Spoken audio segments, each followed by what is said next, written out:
اعوذ باللہ من الشیطان الرجیم بسم اللہ الرحمن الرحیم لا الہ الا اللہ وحدہ لا شریک لہ لہ الملک و لہ الحمد وہو علی کل شیء قدیر۔ اللہم صلی علی سیدنا محمد وعلی آلہ وصحبہ صلاۃ تکون لنا امان من کل خوف۔ بیان خطبہ مجلس کبریٰ عرس شریف جون 2001۔ بسم اللہ الرحمن الرحیم فنعم المولا ونعم النصیر رب اشرح لی صدری ویسر لی امری واحلل عقدۃ من لسانی یفقہوا قولی۔ اللہم صلی علی سیدنا محمد وعلی آل سیدنا محمد وعلی صحابہ وعلی ازواجہ اجمعین وبارک وسلم صلی علیہ۔ الحمدللہ رب العالمین۔ اللہ تعالیٰ کا لاکھ لاکھ شکر ہے،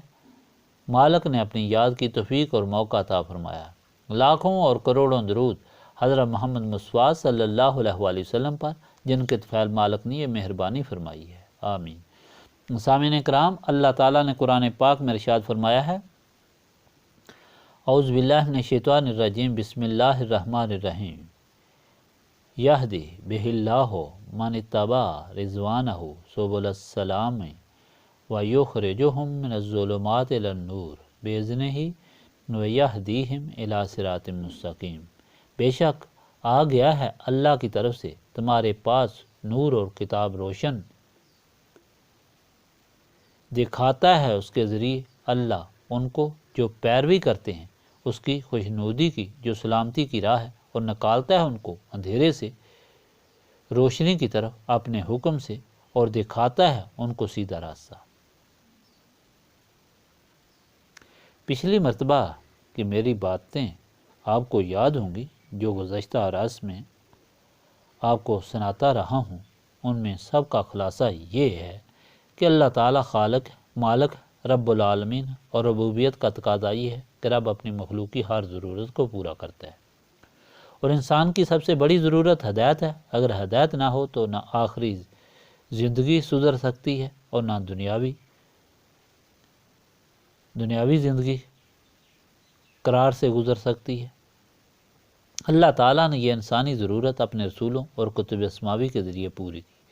کتابوں میں اللہ تعالیٰ نے قوانین اور ضوابط زندگی بیان فرمائے کہ کس طرح انسان زندگی گزارے تو حقوق اللہ تعالیٰ اور حقوق العباد پورے ہو سکتے ہیں، اور انسان دونوں جہانوں میں سرخرو اور سرفراز ہو سکتا ہے۔ اور رسول اللہ صلی اللہ علیہ وآلہ وسلم بھیجے جنہوں نے ان کتابوں کو پڑھایا، سمجھایا اور عملی طور پر سکھایا، اور اپنی امتوں سے عمل کرایا، اور ساتھ اللہ تعالیٰ کے دیے ہوئے نور سے مخلوق کے باطن کو صاف اور منور فرمایا، جس سے نسبت رکھنے والوں کے دل و دماغ شیطانی اور نفسانی ظلمت سے پاک اور روشن ہو گئے۔ لیکن یہ فیضان رسولی صلی اللہ علیہ وآلہ وسلم اس وقت حاصل ہوتا رہا ہے جب تک نسبت رسولی صلی اللہ علیہ وآلہ وسلم قائم رہی۔ جو ہی رسول صلی اللہ علیہ وآلہ وسلم سے نسبت کم ہونی شروع ہوئی، گمراہی بڑھنی شروع ہوئی، اور لوگ اس طرح گمراہ ہوئے کہ وہ کتب سماوی جو نور اور ہدایت اللہ تعالیٰ کی طرف سے تھیں، ان سے فیضان حاصل کرنے کے بجائے ان میں تحریف شروع کر دی گئی، ان کے مطالب غلط بیان کیے گئے، ان کے فیصلے اپنے مطلب کے مطابق سنائے گئے، اور یہ گمراہی نسبت رسولی صلی اللہ علیہ وآلہ وسلم سے محرومی کی وجہ سے شیطان نے خوف میں مبتلا کیا، لالچ میں گرفتار کیا، عمرہ کے حق میں فیصلے اور احکام الہی کو فروخت کیا۔ گویا تاریخ عالم سے ثابت ہے کہ انسان اس وقت تک انسان رہا جب تک اللہ تعالیٰ کے حکم کے تحت رہا، اور اللہ تعالیٰ کے احکام کا پابند اس وقت تک رہا جب تک نسبت رسولی صلی اللہ علیہ وآلہ وسلم سے فیض یاب رہا۔ آج کا فرمان الہی اس حقیقت کو واضح کرنے کے لیے اللہ تعالیٰ نے اپنے آخری رسول حضرت محمد مصطفیٰ صلی اللہ علیہ وآلہ وسلم کی آمد پر فرمایا۔ حکم ہوا کہ لوگو اب ہوش کے ناخن لو، اپنی زندگیوں کو برباد نہ کرو، اپنی اصلاح کرو، گزشتہ تاریخ سے سبق حاصل کرو اور مستقبل کو سنوارو۔ اب تمہارے لیے سنہری موقع ہے کہ تمہارے پاس اللہ تعالیٰ کا آخری رسول صلی اللہ علیہ وآلہ وسلم اور آخری کتاب جو روشن ہدایت ہے اللہ تعالیٰ کے فضل سے بھیجی گئی ہے۔ نبی پاک صلی اللہ علیہ وآلہ وسلم کو نور یہاں فرمایا گیا اس لیے کہ آپ کو روشن کرنے والا چراغ بنا کر بھیجا گیا ہے۔ حکم ہوا داعیاً الی اللہ بإذنہ وسراجا منیرا،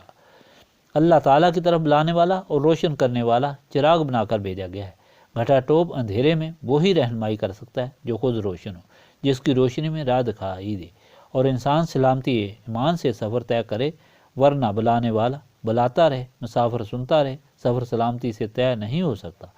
ضرور یا دیوار سے ٹکراتا ہے یا گھڑے میں گر کر سر پھوڑ لیتا ہے۔ اس لیے اللہ تعالیٰ نے فرمایا کہ آخری رسول صلی اللہ علیہ وآلہ وسلم جو نور ہے، سراج و منیر ہے، وہ آ گیا ہے۔ اللہ تعالیٰ کے فضل سے، اللہ تعالیٰ کے احسان سے اب وہ تم کو اللہ تعالیٰ کے احکام سنائے گا اور اسے راہ پر چلائے گا۔ جو رضائے الہی کا طالب ہوگا، ایسے لوگوں کو اللہ تعالیٰ اندھیرے سے نکال کر روشنی میں لے جائے گا۔ اندھیرا دنیا کی محبت، شیطان کی اطاعت اور نفس کی پیروی ہے، روشنی اللہ تعالیٰ کی محبت اور دونوں جہان کی عظمت ہے۔ یہ عطا کرتے ہوئے اپنے تک لے جائے گا جہاں اپنی رضا عطا فرمائے گا، اور یہی صراط مستقیم سیدھا راستہ اور منزل ہے۔ قیامت کے دن جب ایسے خوش نصیب جو اللہ تعالیٰ اور رسول صلی اللہ علیہ وآلہ وسلم کی اطاعت میں زندگی گزار کر جنت کے وارث بنیں گے اور اللہ تعالیٰ کی ایسی نعمتوں کے حقدار بنیں گے جو اس دنیا میں ان کے وہم و گمان میں بھی نہیں آ سکتی، تو اس وقت اللہ تعالیٰ اپنی رضا عطا فرمائے گا، جس کے حاصل ہونے پر جنت کی نعمتوں کی یاد ہی نہ رہے گی۔ سامعین اکرام، اس مختصر سے فرمان میں اللہ تعالیٰ نے اس ہدایت کی پوری تاریخ اور حقیقت بیان فرما دی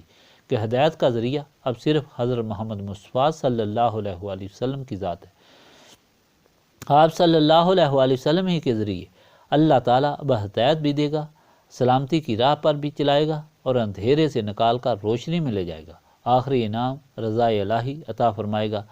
گویا یہ ساری نعمتیں اللہ تعالیٰ کے حکم کے مطابق صرف اور صرف نسبت رسولی صلی اللہ علیہ وآلہ وسلم سے حاصل ہوں گی۔ اگر یہ نسبت حاصل نہ ہوئی تو نہ ہدایت مل سکتی ہے اور نہ سلامتی حاصل ہو سکتی ہے، نہ روشنی مل سکتی ہے، نہ رضا الہی، یعنی بصورت دیگر ظلمت کی اتھاہ گہرائیوں میں انسان شیطان کا کھلونا بنا رہے گا۔ اب اس حقیقت کو سمجھنے کے لیے تاریخ اسلام کو ایک نظر سے دیکھنا چاہیے۔ جن لوگوں نے نسبت رسولی صلی اللہ علیہ وآلہ وسلم حاصل کی، ان کو کیا ملا؟ ان کی حالت کس طرح بدل گئی؟ وہ کیا بن گئے؟ وہ اللہ تعالیٰ کے محبوب بن گئے، رہتی دنیا کے لیے مشعل راہ، قابل تعظیم بن گئے۔ اور جنہوں نے نسبت رسولی صلی اللہ علیہ وآلہ وسلم حاصل نہ کی، وہ شیطان کی کارستانیوں کے شکار ہو کر ظلمت کے سمندر میں ڈوب گئے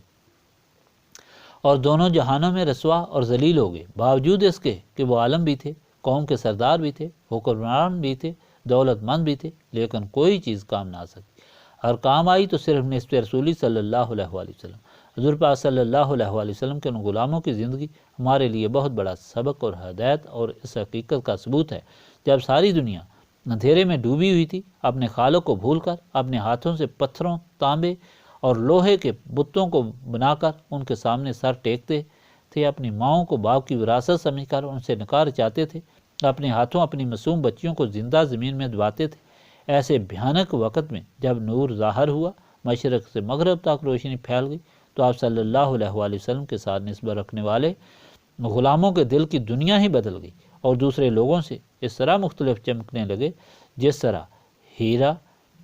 کوڑے کے ڈھیر میں چمکتا ہے۔ نبی پاک صلی اللہ علیہ وآلہ وسلم پر جب شیطان کے پیروکاروں نے عرصہیات تنگ کر دیا، دین اسلام کی شاد میں چٹانیں بن کر کھڑے ہو گئے، تو آپ صلی اللہ علیہ وآلہ وسلم کو ہجرت کا حکم ہوا۔ آپ صلی اللہ علیہ وآلہ وسلم نے اپنے غلام حضرت علی کو بلایا اور فرمایا، اے علی، کیا تم کو یہ بات قبول ہے کہ تم میری چارپائی پر سو جاؤ؟ کفار جب مجھے قتل کرنے کے لیے آئیں تو تم کو پائیں اور ان میں زیادہ بد نصیب تم کو بڑھ کر قتل کر دے، اور ان میں زیادہ وہ بد نصیب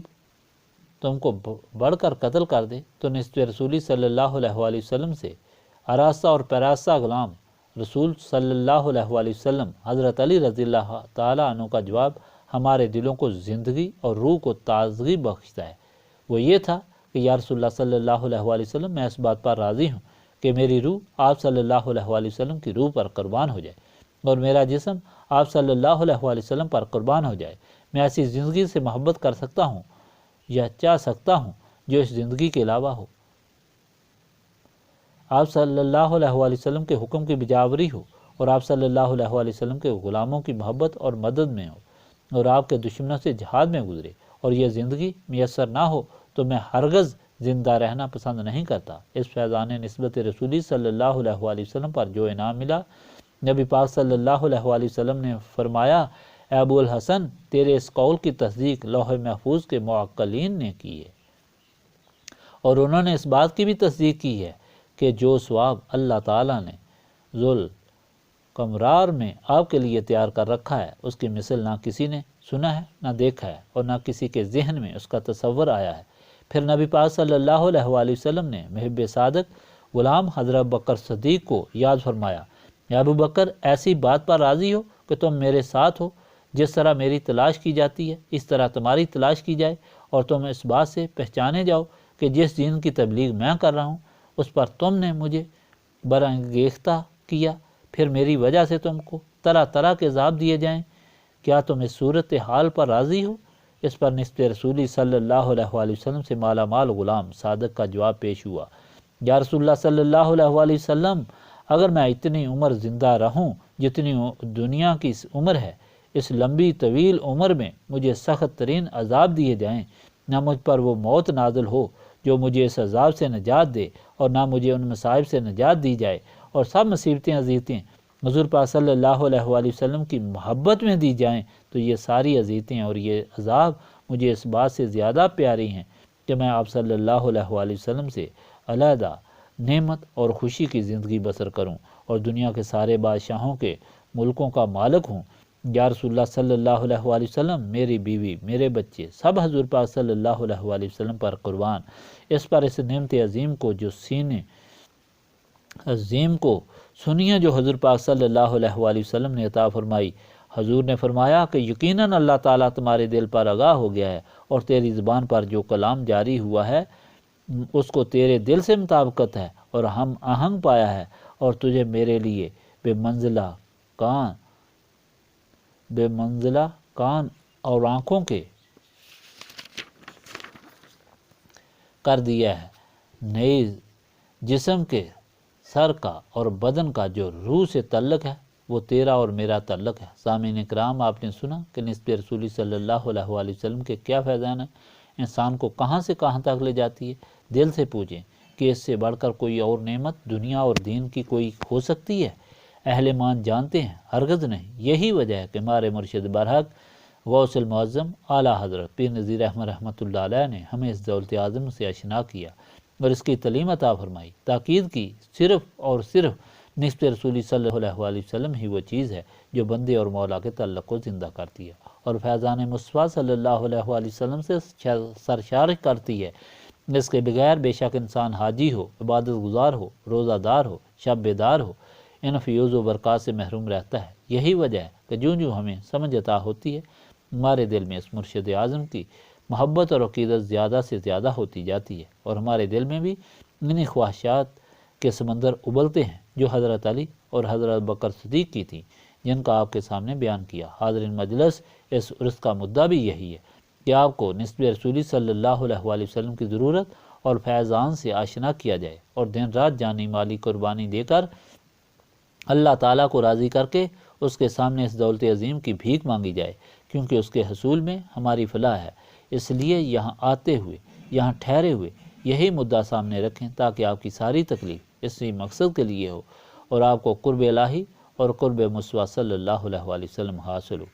آپ دعا کریں اللہ تعالیٰ اپنی ذات پاک کے طفیل، اپنے پیارے حبیب حضرت محمد مصطفیٰ صلی اللہ علیہ وآلہ وسلم کے طفیل اور اپنے کلام پاک قرآن مجید کے طفیل ہم کو گزشتہ گناہوں کی معافی عطا فرمائے، ہمارے دلوں کی سیاہی کو دور فرما کر نور معرفت سے منور فرمائے، ہماری موت، ہماری حیات، ہماری جان، ہمارا مال اپنی رضا کی خاطر منظور فرمائے، ہم کو اپنی جناب سے اپنی بندگی، اپنی رضا، اپنے محبوب پاک حضرت محمد صلی اللہ علیہ وآلہ وسلم کی غلامی عطا فرمائے۔